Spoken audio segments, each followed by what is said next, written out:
বিশ্বের বিভিন্ন দেশে চলমান যুদ্ধ ও স্যাংশনের কারণে নয়, এদেশের অর্থনীতি শাসক দলের লোকদের লুটপাট ও বিদেশে টাকা পাচারের কারণে ধ্বংস হয়েছে বলে মন্তব্য করেছেন বিএনপির স্থায়ী কমিটির সদস্য ডক্টর আব্দুল মঈন খান।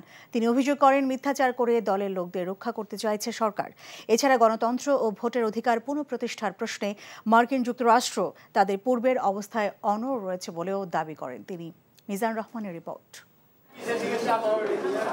শুক্রবার বিকেলে কারামুক্ত বিএনপি নেতা নবিউল্লাহ নবীর ডেমরার বাসায় যান বিএনপির স্থায়ী কমিটির সদস্য ডক্টর আব্দুল মঈন খান।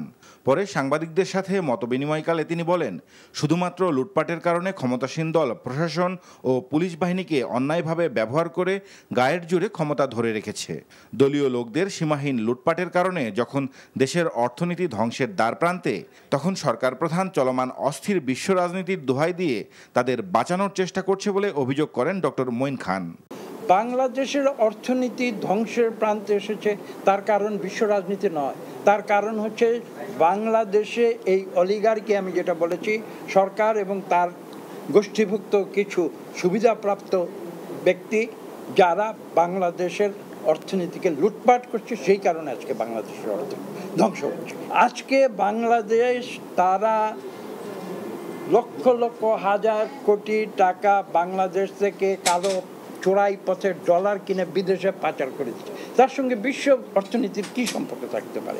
এছাড়া র্যাব ও পদস্থ সরকারি কর্মকর্তাদের উপর দেওয়া যুক্তরাষ্ট্রের নিষেধাজ্ঞা দেশটি তুলে নেবে বলে সরকারের পক্ষে মিথ্যাচার করা হচ্ছে বলে জানান মঈন খান।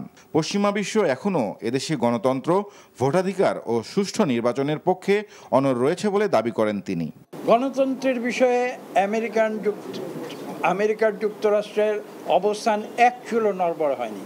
তারা নির্বাচনের আগে, নির্বাচনের সময়ে, নির্বাচনের পরে যে কথা বলেছিল, আজকে থেকে দুদিন আগে তাদের প্রতিনিধি বাংলাদেশে এসে সেই একই কথা বলে গিয়েছে। ব্যবসা বাণিজ্য, পারস্পরিক সম্পর্ক, কূটনৈতিক সম্পর্ক, জিওপলিটিক্যাল সম্পর্ক, এগুলো নিয়ে আলাপ আলোচনা তো চলতেই থাকবে।